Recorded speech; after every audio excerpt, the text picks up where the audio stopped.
Fallout. All right, so because season two of Fallout is coming very soon on Amazon, I thought to myself, now's the perfect time to finish and complete the rest of the Fallout games. So I did not, I looked back and I was thinking to myself, did I review season one of Fallout? I I thought I did, but I gotta go back and look it up, but I thought I did. I thought I did review season one of Fallout, the Amazon TV show, but I couldn't find it anywhere.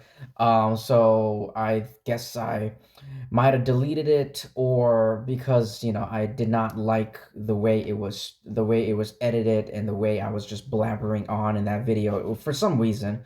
Or maybe I just never, or maybe I just um forgotten about it, or never actually reviewed the first season. But I will say this: season one of Fallout, when it came out on Amazon, I in preparation prior to the season one coming out, premiering on Amazon, I played all of the Fallout video games. Well, I tried to. I made it all the way to like half of Fallout 4.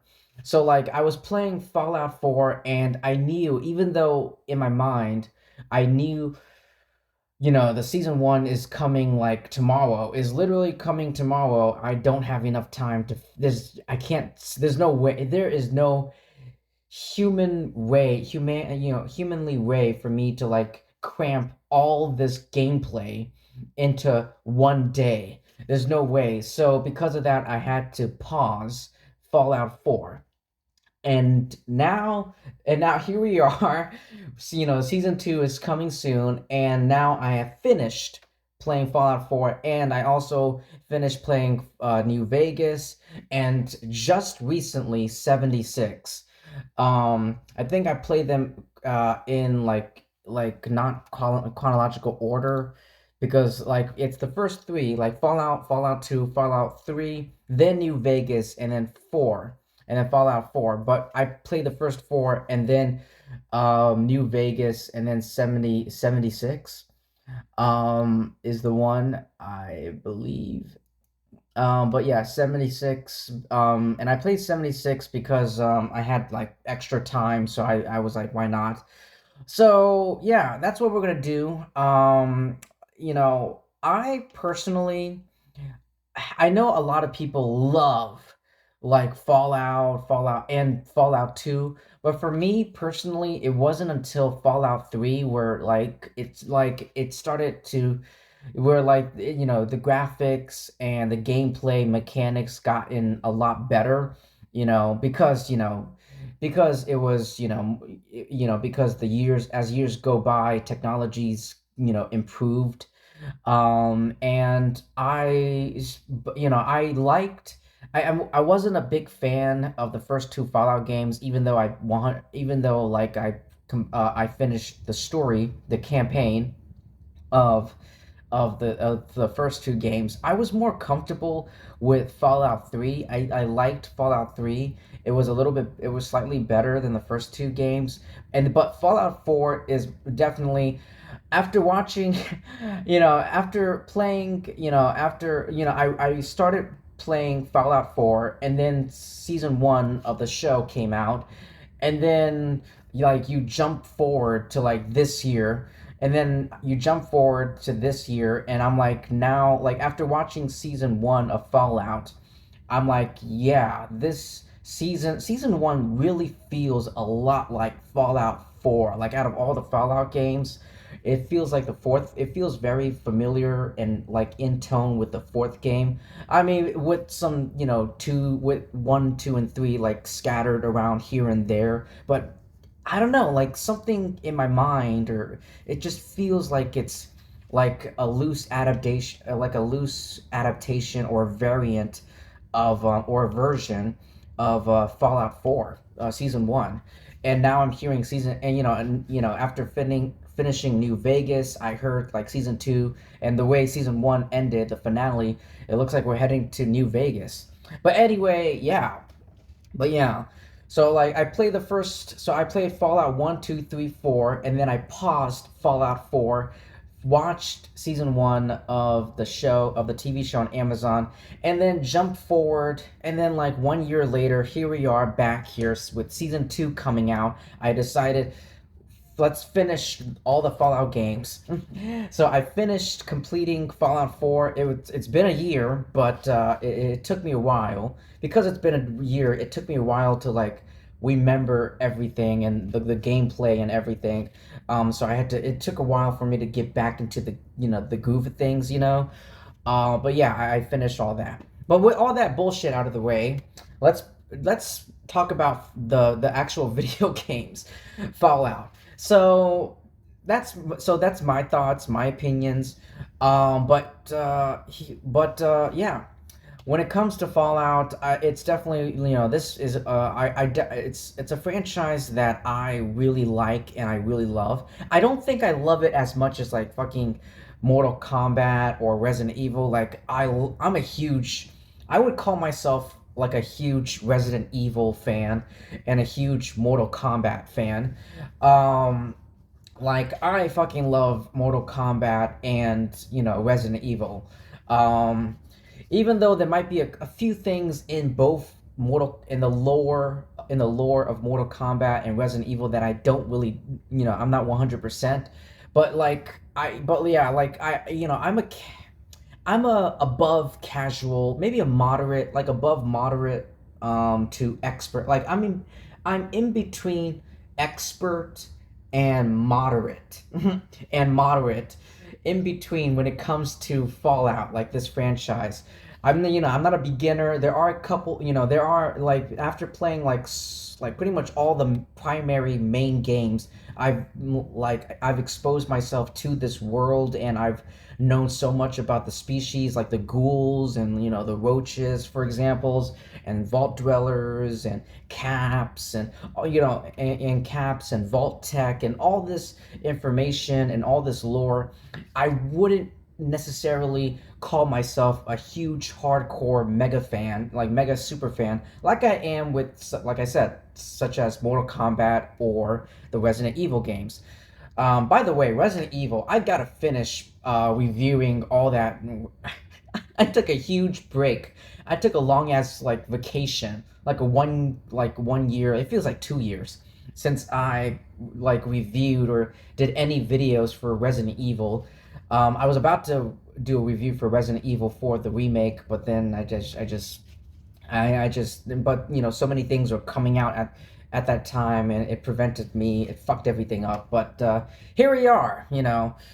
So let's talk about Fallout, the video game. I would say, this video game. All right, let's do this in chronological order. So Fallout 1, this game came out way back in 1997, and it is a role-playing video game. Um, Developed and published by Interplay Productions, and this game, or this franchise, is set in a mid 22nd century post-apocalyptic and retro-futuristic world, decades after a global nuclear war led by the United States and China. The Fallout's protagonist, the protagonist is the vault dweller who inhabits in underground nuclear shelter. The player, you, must scour the surrounding wasteland for a computer chip that can fix the vault's failed water supply system. They interact, you as the player, as the vault dweller, you as the player, controlling the vault dweller. You get to interact with other survivors, some of who give you crests and engage in turn-based combat. So going into the production, Tim Kaine, who is a programmer and a producer of, who is the he's the main producer, but he's also a programmer when it comes to this game. Began working on this game, Fallout, back in 1994, so 3 years prior. And it began and was conceptualized as based on the role-playing game GURPS or Groups. I don't know how to pronounce it. GURPS. But after Steve Jackson Games objected to Fallout's violence, Kane and designer Christopher Taylor created a new character customization scheme, Special. Interplay initially gave the games little attention, but eventually spent $3 million and employed up to 30 people to develop it. Interplay considered Fallout the spiritual successor to its 1988 role playing game, Wasteland. And speaking of Wasteland, there is the Wasteland here in the Fallout universe, and drew artistic inspiration from the 1950s literature and media emblematic emblematic of the atomic age, as well as the films Mad Max and A Boy and His Dog. I've seen Mad Max with Mel Gibson. I've not seen A Boy with His Dog.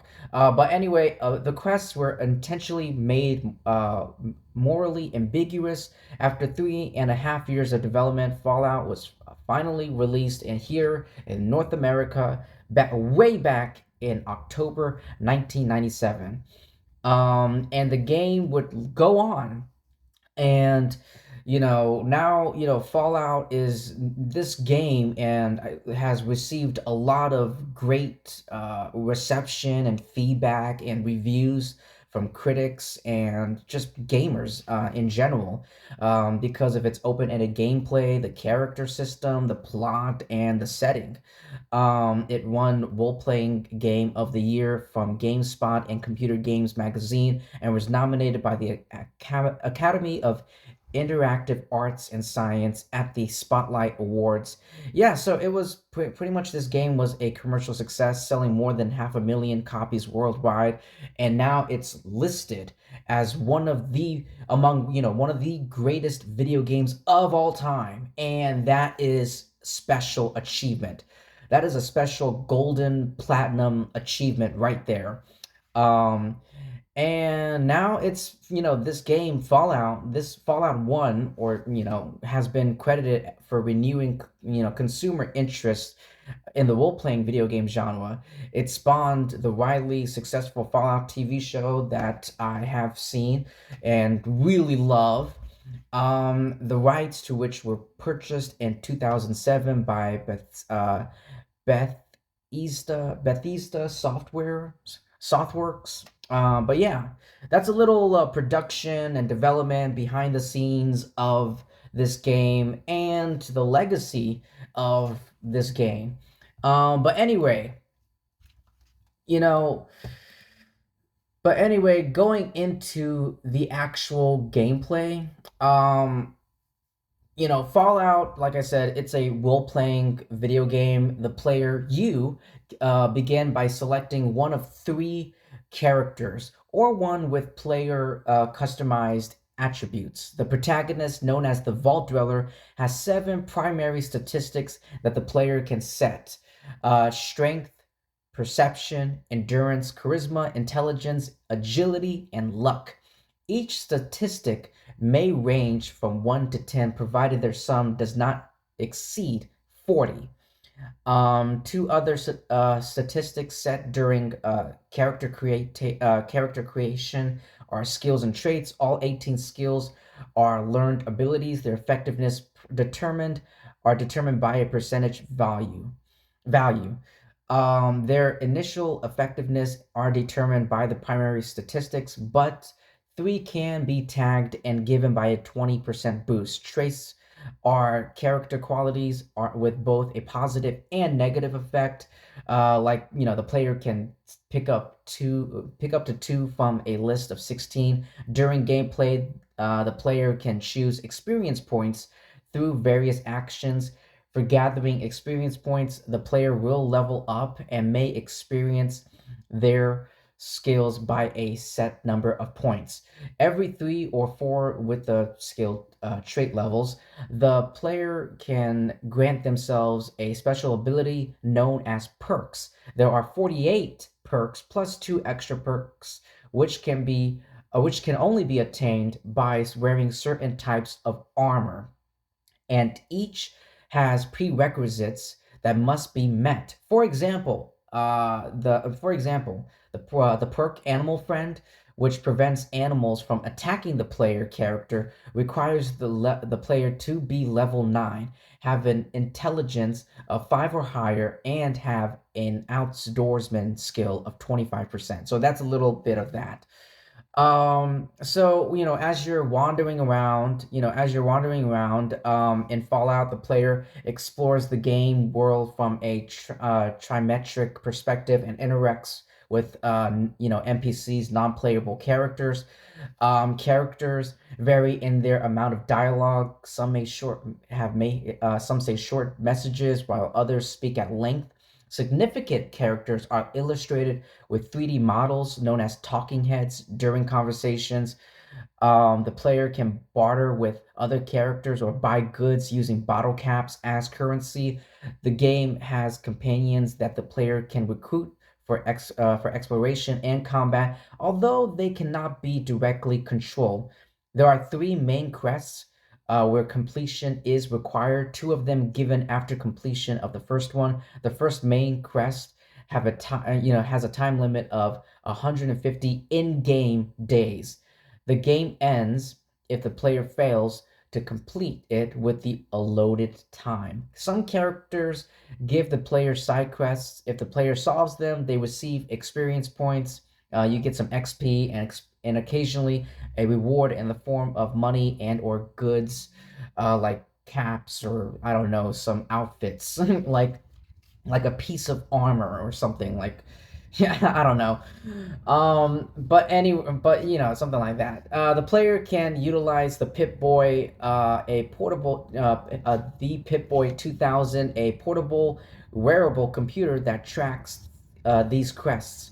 Many quests feature multiple solutions. They can often be completed through diplomacy, combat, or stealth, and some allow solutions that are unconventional or contrary to the original task. Based on how they complete a task, the player can earn or lose reputation points, which determine how others treat them.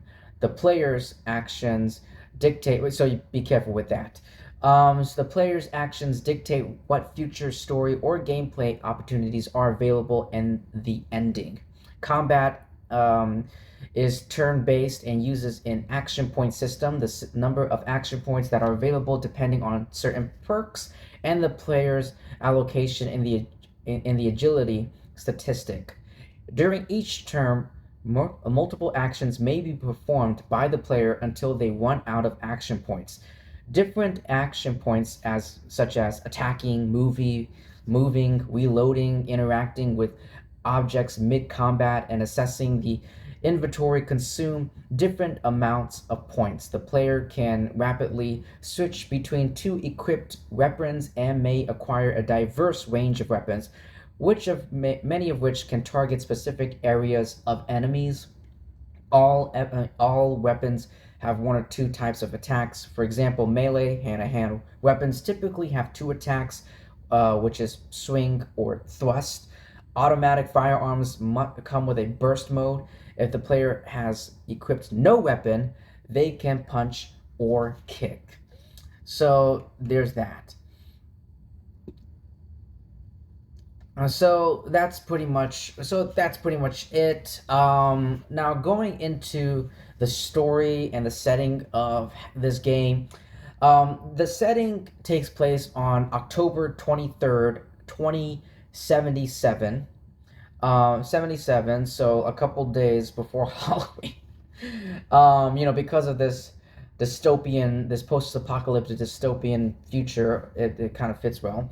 A worldwide nuclear war between the United States and China following a global conflict caused by resource shortages devastated the world and destroyed modern civilization. The events of Fallout, this game, take place nearly a century later in 2161 and follow the Vault Dweller, a human born and raised within Vault 13, one of a number of high-tech underground fallout shelters built to protect survivors.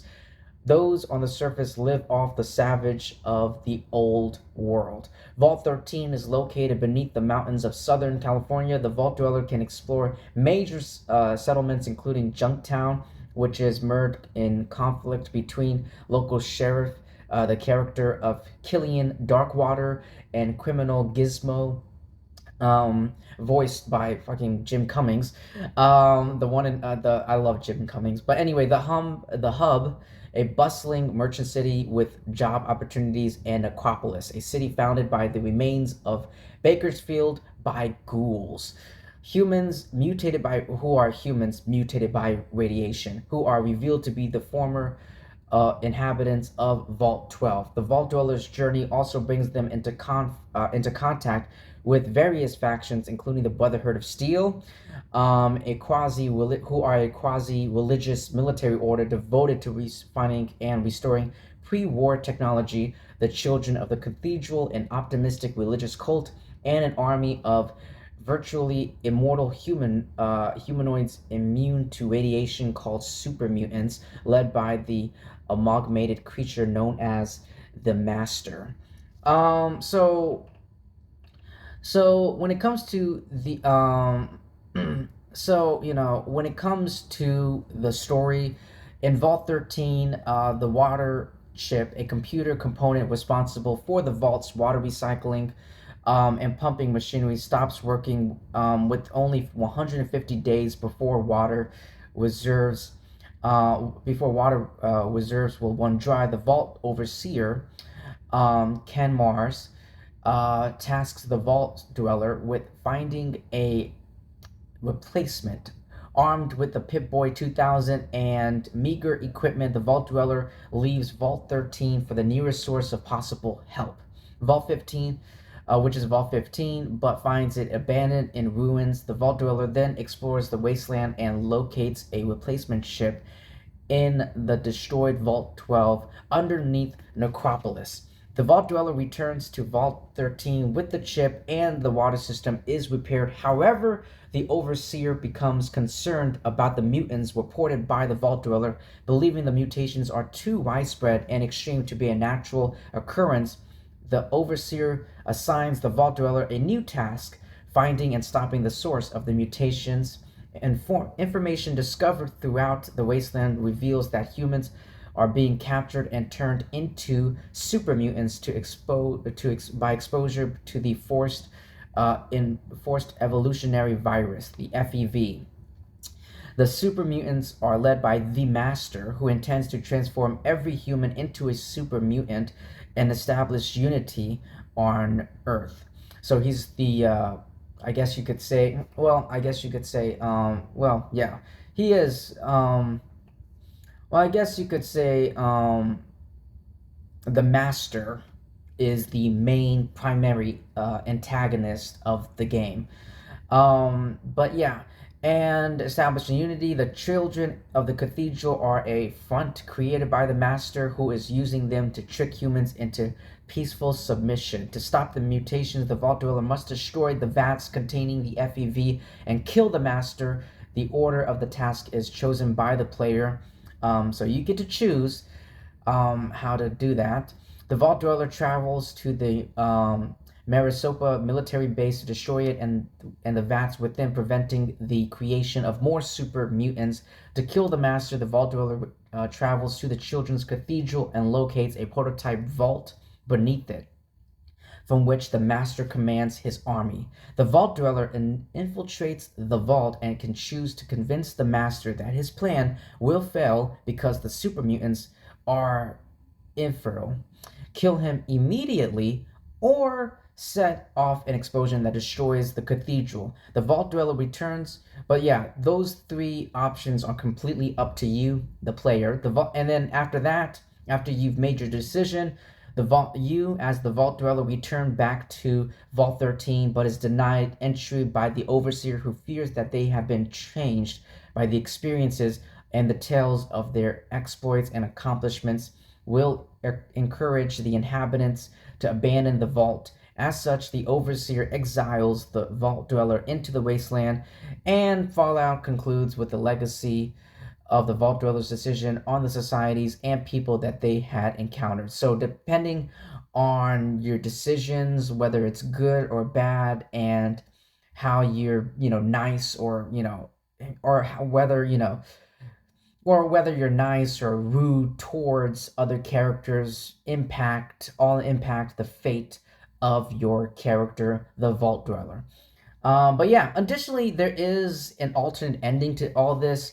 If the player chooses to join the master, this ending has the player character dunked into the FEV, and you're turned into a super mutant. If you join if you team up with a villain, if you team up with a villain and you like, I don't know, his method, you turn into a super mutant who then returns to Vault 13 with the Master's army and massacres all of its inhabitants as witness on security footage, which is pretty much like the villain, the bad ending.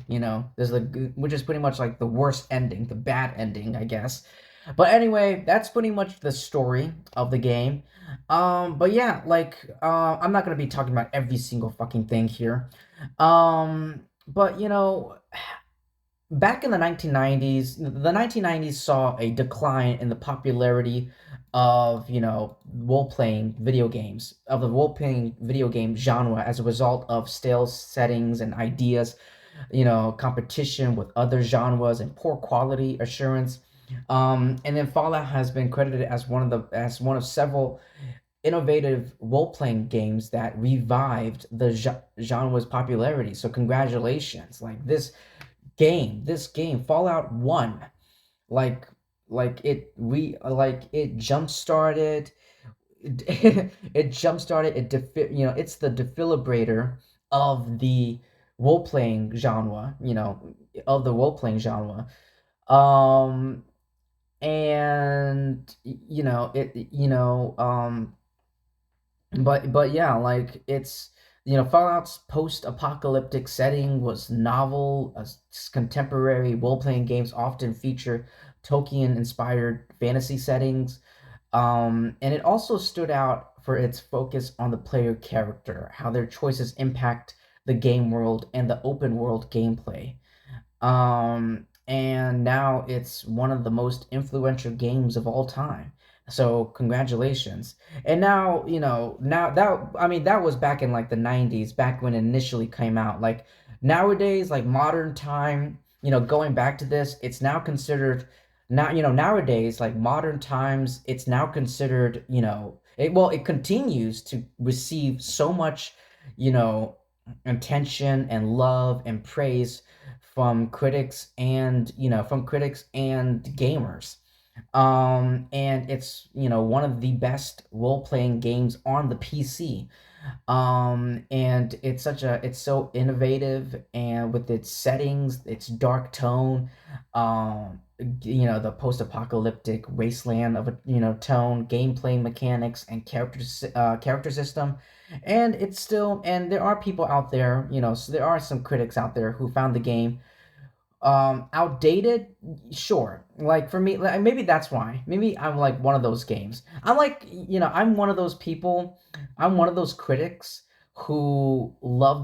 yeah, this game is outdated, it's very 90s, obviously, of course, but I still enjoyed it. Like I said, I finished the first two games. I didn't like, I wasn't a fan of the first two Fallout games. But everyone loves them. It wasn't until Fallout 3 that got me on board. And then Fallout 4, I love Fallout 4.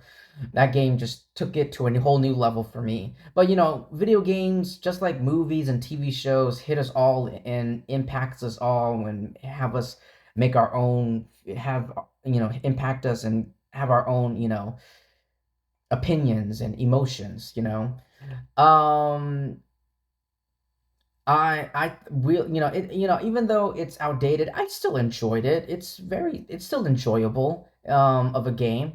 Um, I really liked the character. I personally love the character of the Master, the game's like primary villain. And Jim Cummings voice acting as the Master. Oh my God, like it's so chilling, and it's one of the most memorable antagonists in computer gaming history. Not Jim Cummings, the master. Jim Cummings is a voice actor. I'm talking about the character of the master, the villain. Um, the final encounter with the master is so amazing for its multiple solution, and really took advantage of the character systems with the boss fight itself being completely optional. Um, and but yeah, like it's very fun. This game is very fun. Even, at its end, Fallout is about really at the core the player choice and the choices available to you that are very clever, and it's pretty clever. And the player's encounter with the master is one of the most striking storytelling devices of its era back then, and it's great. And this game is one of the most memorable moments. It's one of the most memorable moments in the game and the whole Fallout series. But yeah, ladies and gentlemen, that's all I have to say for Fallout. Like I said, I'm sure you guys love these games, but it wasn't until Fallout 3 where I was like, okay, things started getting better, and then I was fully hooked and engaged.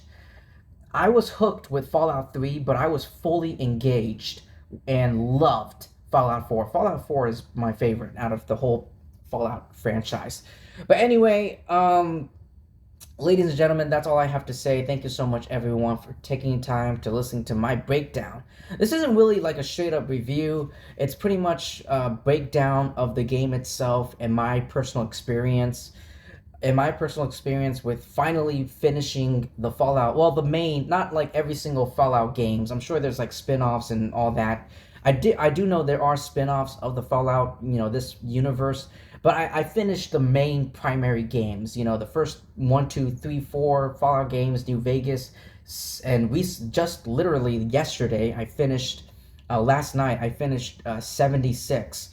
So look forward to all that great stuff. But yeah, that's all I have to say. Thank you so much, everyone. Please like and subscribe. Definitely subscribe, because that would help me and my YouTube channel out a lot. And I'll see you guys in my next video. Peace.